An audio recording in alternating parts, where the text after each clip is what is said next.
Hi there, this is Colm Jackson and I'd like to tell you a little bit about my new product, Render Studio 2.0 Volumetric Plus for Daz Studio. It's the follow-up of Render Studio 1 iRay, which was released about 2 years ago. There are some similarities in this one. Obviously it's got a lot of lights, but it is very different. So let's get stuck in. I'm going to start off with the navigation, just show you around the program. I've got a Genesis 8 female here loaded, ready to go when I start showing you the different options. So when you install Render Studio 2.0, it'll end up in your light presets in your Daz 3D library. And if you click open the Render Studio 2 icon there, you see it's split up into 7 different sections. There's atmosphere, background, base lights, cameras, environment settings, quick scenes, and render settings. So let's start at the top. The atmosphere here contains atmosphere projector lights. And what they do is we set up the scene with this file here, the environment setup, and basically the projector light produces a beam of light that is projected through a gobo, which is a 2D plane with a monochromatic texture on it. That basically produces very realistic beams of light, 3D beams of light that can be manipulated and moved around the scene. And you can load multiple ones of these, change their colors, change their densities, the pattern of light that they're projecting, and they're very versatile and can be used in very small scenes or pretty large scenes with small sets. The environment dome has been set up big enough to accommodate small sets. So they're very effective. So what you have in there is your atmosphere projectors and the environment setup to enable the atmosphere to show. So if we open up atmosphere, we come to atmosphere presets. Now, as you can see, the Render Studio 2 content is now growing substantially. So in the presets, we have atmosphere color. So you can change the color of the atmosphere and the beams of light.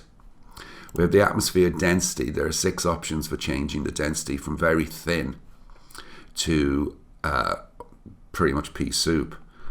Then you have your volumetric beam size. This will change the size of the beam that is projected. And these are the gobos, which produce the pattern of the beam or the individual rays.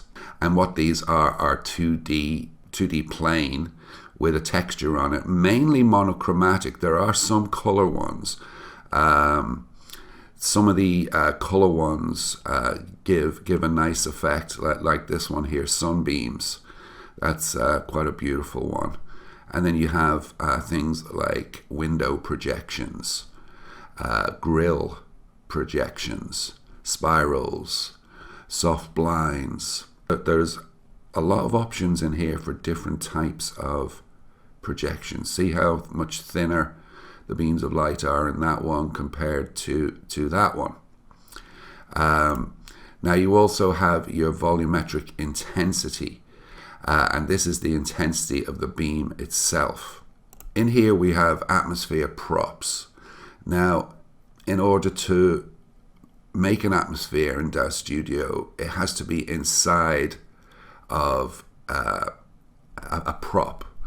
That can be a sphere, it can be a cylinder, it can be a rectangle. It doesn't really matter, but in Render Studio 2 it's actually a sphere here.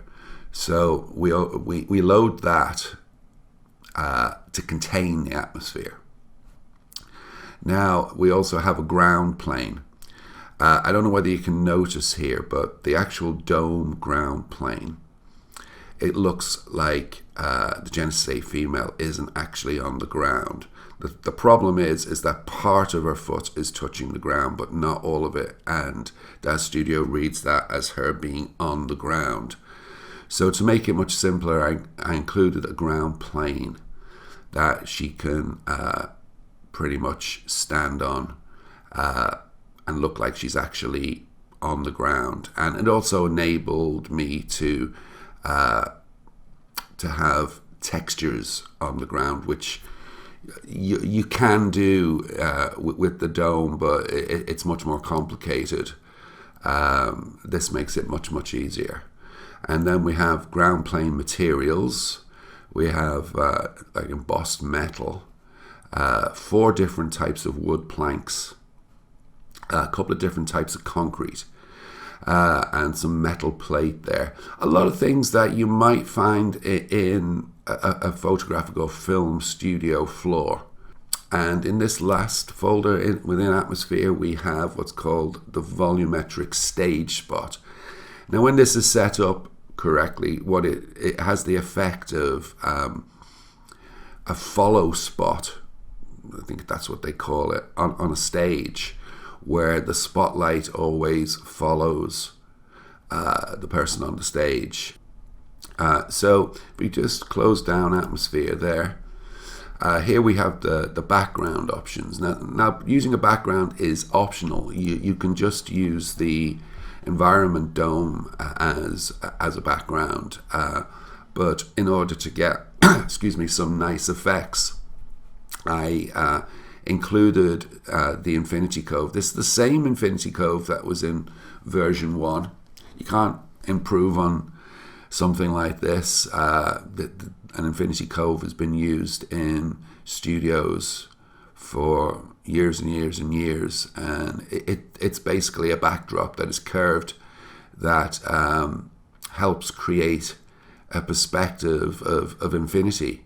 So we have the Infinity Cove background here, and we have some lights to light the background.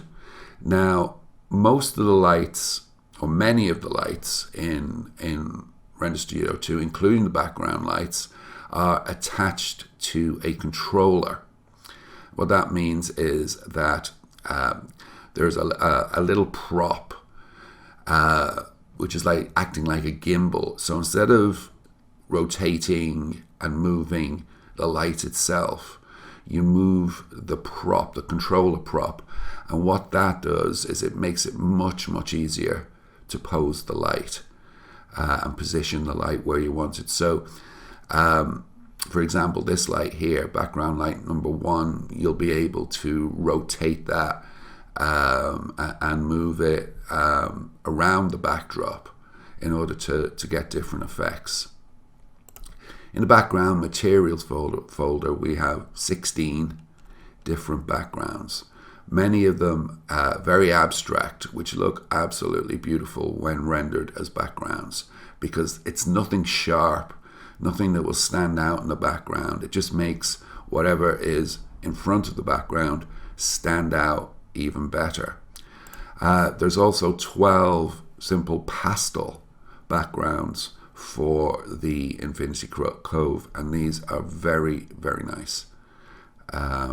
Just simple pastel shades, but can add a different mood to your render.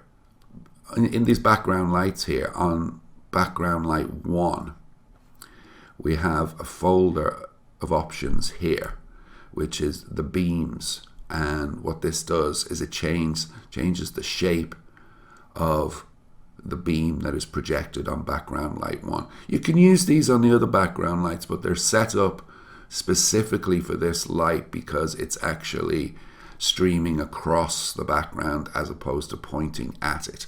And these can all be angled and moved with the light, and you can get some really great effects, especially combined with the background materials.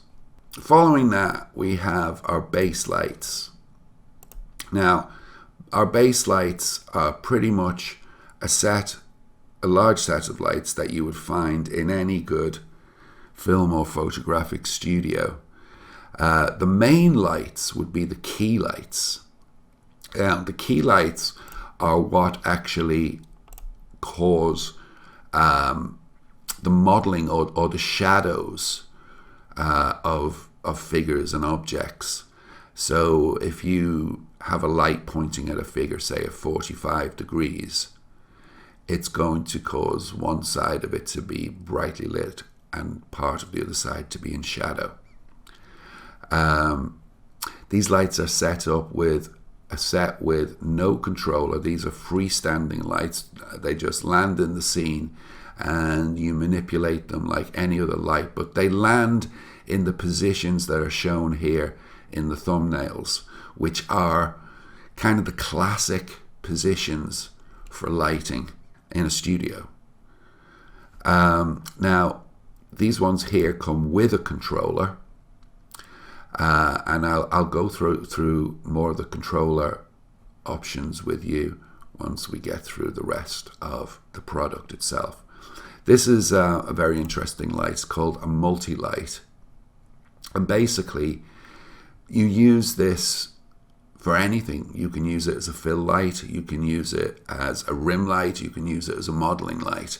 It's really quite a versatile light, and again, you use it with the controller, and I'll show you that anyway. That's a really nice light. And then you have options for changing the color of the light, the light intensity, so you don't have to go fiddling around here in the parameters tabs. You've got some quick options here. You can change the light temperature. Light has a temperature. Daz Studio is set up so the default is overcast sky. That would be the basic look or the color temperature of the lights. But here we have the temperature for candles, for clear blue sky, for halogen lamps, fluorescent lamps, LEDs, midday sunlight, overcast sky, and shaded blue sky. They all make a hell of a difference to the mood. Then next in the base lights section are the rim lights. And we have the same setup here. We have the ones with no controller, which are freestanding, and the ones with the controller. So basically these will load up a different type of rim light. Usually it's a different width of the beam, a different intensity of the beam, a slightly different positioning above the figure. And the ones with the controller can really nicely be rotated all the way around the figure. So you can get like a side rim, or even a rim looking up from the ground, which can be very effective sometimes as well. And we have 4 brand new specular lights. I decided to set up the specular lights. I think in version 1 we only had the one specular light, which would have been similar to this one here, which just creates like a diffuse light reflection in the eye. But in this version, I've created 4 different ones. You get the diffuse, you get one that creates a rectangular highlight in the eye, one that creates a circular round highlight, and one that creates a square highlight. So if you were using, say, a box light on a figure, it may be a square box light, or it might be a rectangular box light. If you're using a round lamp on a figure, circular lamp, then you would have a circular reflection in the eye. Now, we have 30 cameras. There was only about half this amount in Render Studio 1. And these are not a magic button camera, but they help to get you set up. So you've got everything from fisheye cameras, floor cameras, cameras from above, cameras from below, full body cameras, ground cameras, there's a lot of renders done with figures on the ground. You need to have the camera low. Looking down cameras, portrait cameras, very low cameras, almost on the ground, mid-body camera, ultra-wide angle, and upper body cameras. Now, these are all set up with different focal lengths as well as different angles. So, for example, with the portrait cameras, you're going to get a much more telephoto focal length, something around 180 millimeters, whereas with the wide angle cameras, it's going to be more like 10 millimeters. So these are set up pretty much like typical camera lenses. Now here we have a new section, environment settings. Basically what this does is it will change the dome, the environment dome, to one of these 6 monochromatic, basically colors. And aside from the black, the rest of them will actually project light and will actually change your scene dramatically. The black one here is the same one as we would use when we're using atmosphere.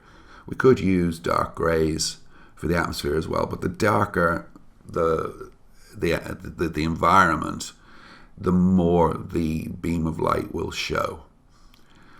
So you have 6 different options here. The white one is great for doing like high key effects, where you have almost no shadow or very, very soft shadow. You wouldn't use something like that with atmosphere, because the atmosphere really wouldn't have the same effect. You wouldn't really see much of the beams, and it would more likely have a softening effect. So now we have 4 quick scenes to get you started. You got basic atmosphere projection here, where we're using the window gobo and the ground, the atmosphere dome, the projector light with the gobo, and basically, if you want a quick atmosphere, you can just load this up. You can change the gobo, whatever you need, the floor texture, anything within this as normal, but it'll just quickly set the atmosphere. You don't have to load up all the individual components. You have the same for a basic high key scene. Here, this will set up the lights and the environment to give you basic high key lighting. You can then move on from there with that as you so wish.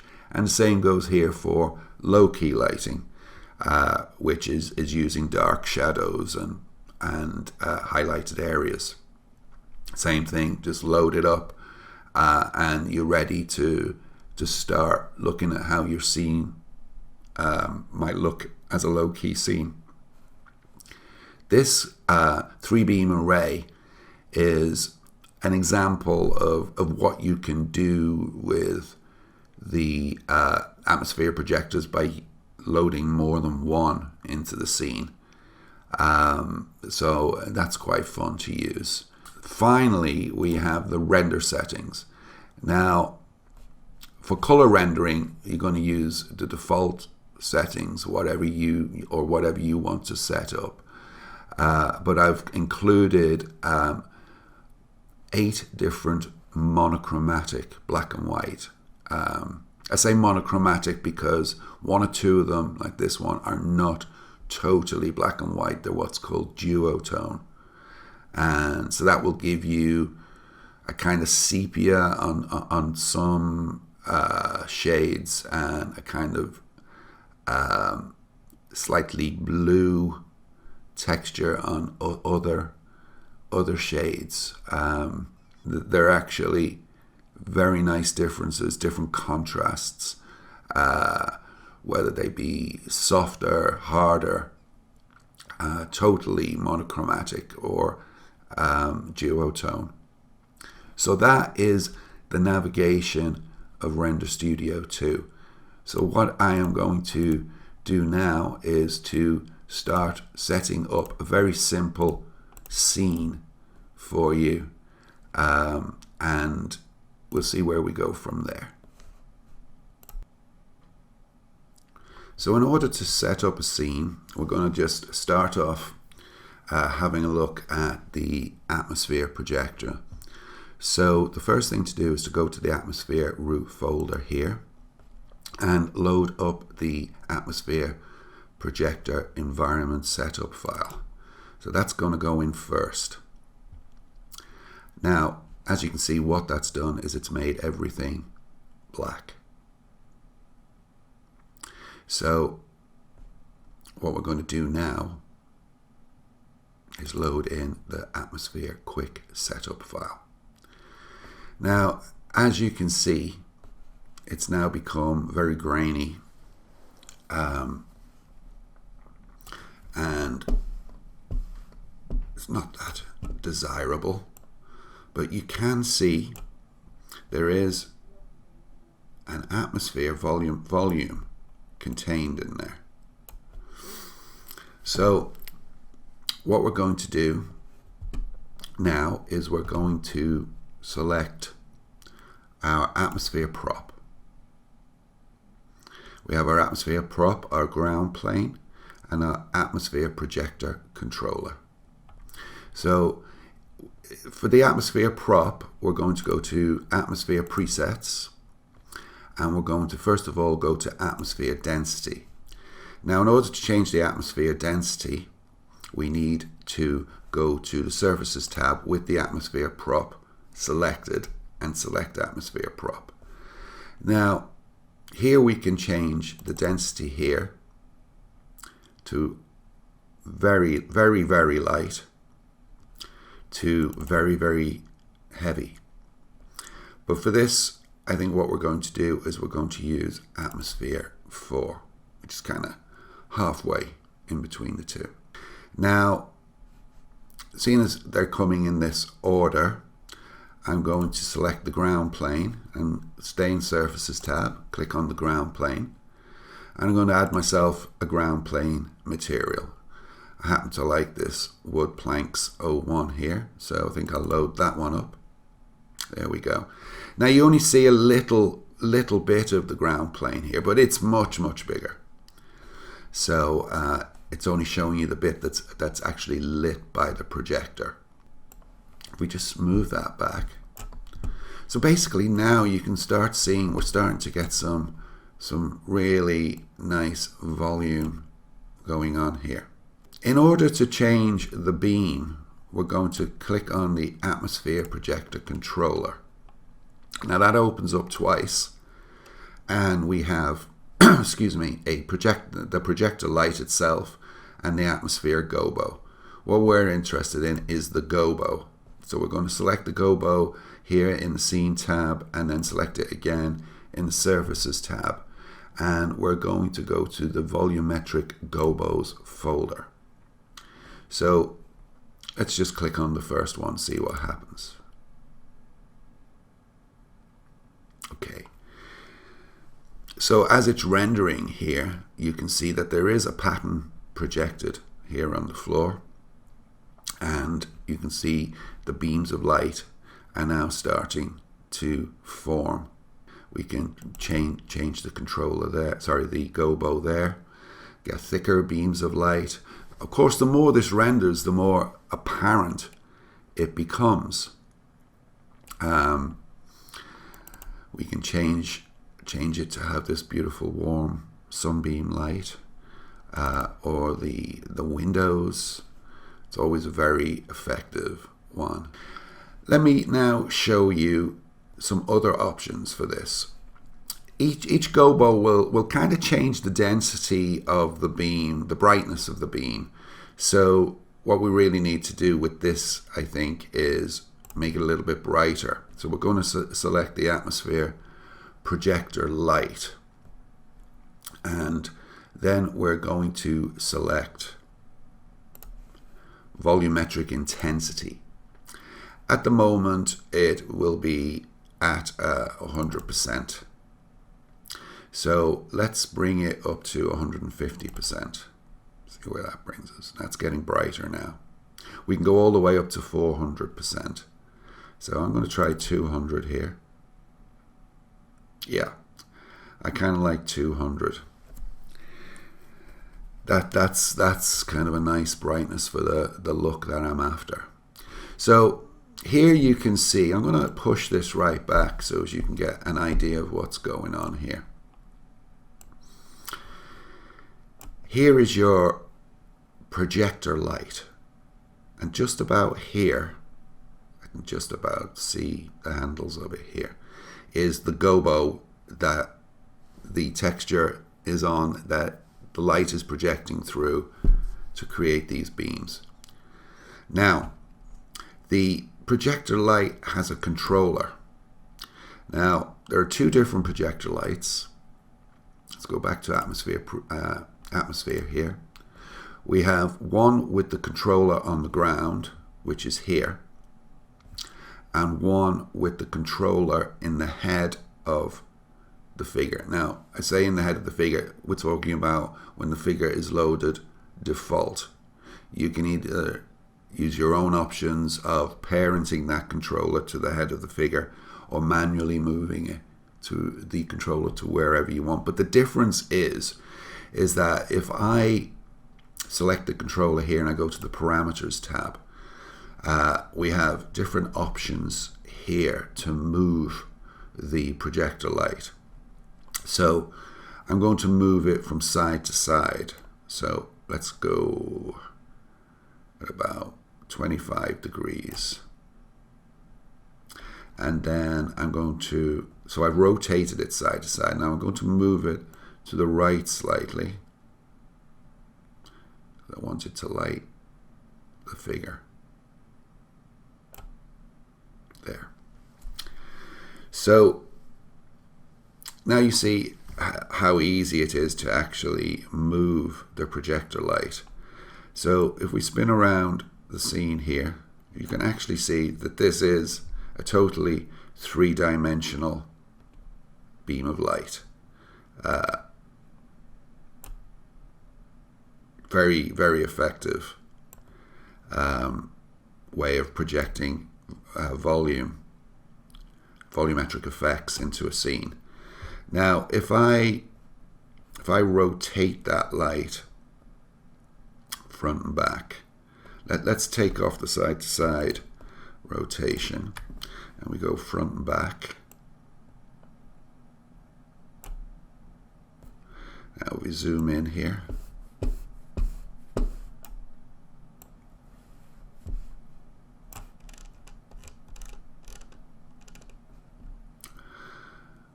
You start to see that we're getting some very, very nice effects. So now we're front and back of 45 degrees. I'm going to rotate it from side to side. Give you some idea here. So we're going to go a little bit side to side here on the. So this gives the effect of the hole in the roof with the sun shining through, or the skylight in the dark barn. Kind of nice spooky effect there. So right, we have a nice little effect going on there. So we're actually still in the perspective camera. But before we go from there, I just wanted to explain to you that the difference between the controller being in the head and the controller being in the ground. When the controller is in the ground and you just rotate it from side to side, the projection stays relatively in the middle between the feet of the figure. When the controller is in the head and you rotate it from side to side, the projection moves across the floor of the scene, kind of out of line with the figure. But you know, it really depends on what you're looking for. What we're going to do now is add a camera into this scene. Now, there is a trick with the cameras and the lights. It was the same in Render Studio version 1. This is a Daz thing. If you try to load more than one camera into a scene, which you may well do to view different options quickly. You need to hold down the control or command key when you double click on a camera, or a light. It's same goes for a light.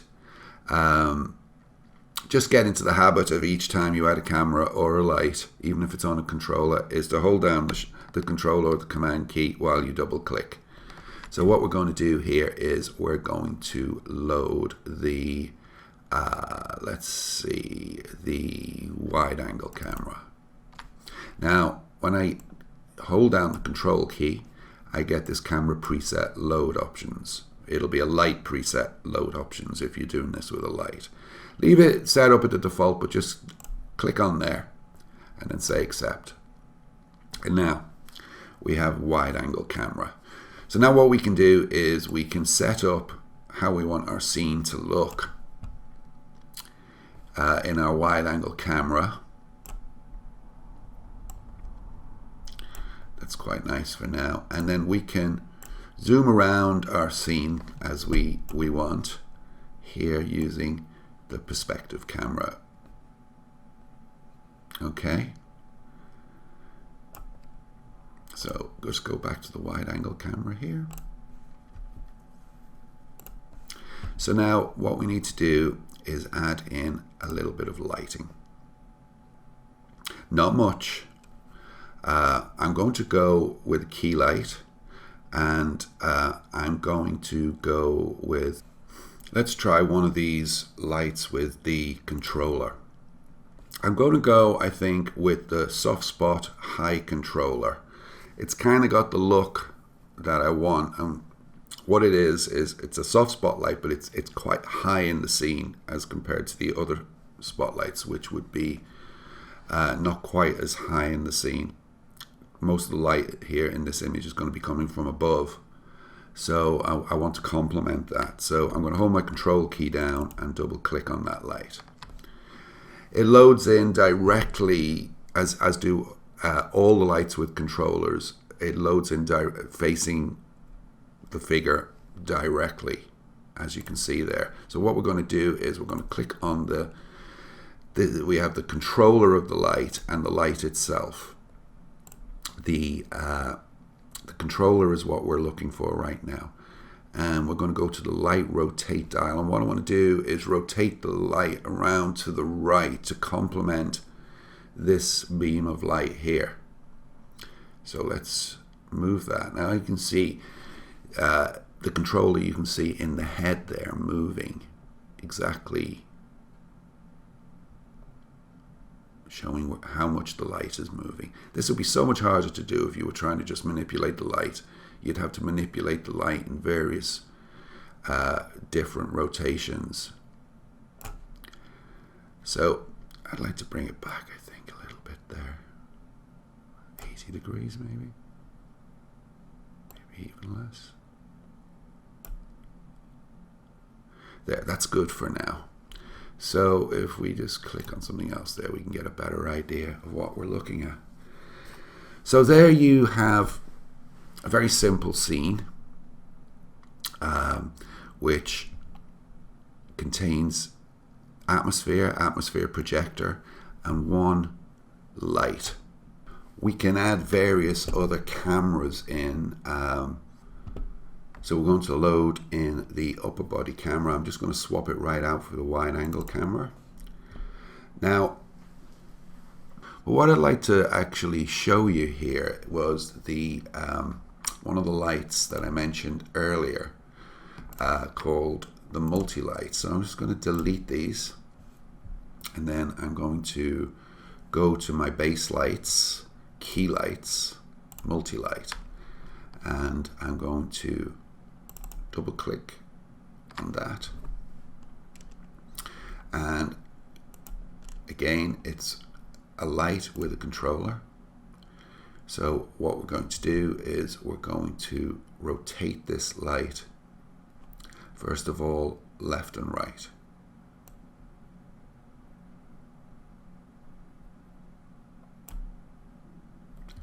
So we can get lots of nice, look at that beautiful rim effect. with that light. So you could use that with another key light to add much more drama into your scene. Same goes this way. Now, one of the lovely things about this light is it's set up so it's very easy to make the rotations, and it's all down to experimentation. You can get all sorts of weird and wonderful effects with this light. The possibilities are pretty much endless on it. It can be angled much differently to the other lights.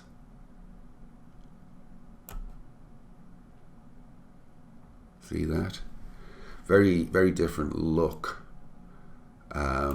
So what I want to do is I want to put all them back to 0. And I want to just show you a little bit of the light coloring and intensity that you can do with Render Studio 2. So if we select the light here and we go to light color, we can change the light color to orange, purple. Now some of these are set up as subtle purples and yellows and greens and blues, and some of them are set up as intense. They're labeled so you can get some really cool looks going on there. Now you could make the light red, or maybe just a subtle purple. You can actually change the atmosphere projector color too by the same kind of process. So you're going to suggest you're going to choose the atmosphere projector light, and you're going to use the same light colors here. So if we load the red, we now have a red atmosphere. It's easier seen there. Or we could have a blue atmosphere. That's nice. And then maybe we can change the color of the light again that's casting on it, the multi-light, and just so as we can see it, we could add red in there. So now you can see you have a blue atmosphere and a red main light. You could go for something more subtle.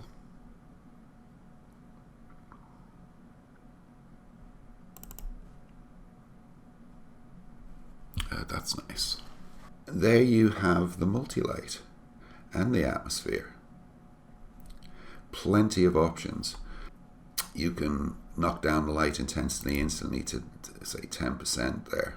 See, you can maybe make it 50%. Make it very, very moody. Even 200, maybe too bright. A little too bright, yeah. 150. I still like 100 though. What I would like to show you is the specular lights, at least one of them anyway.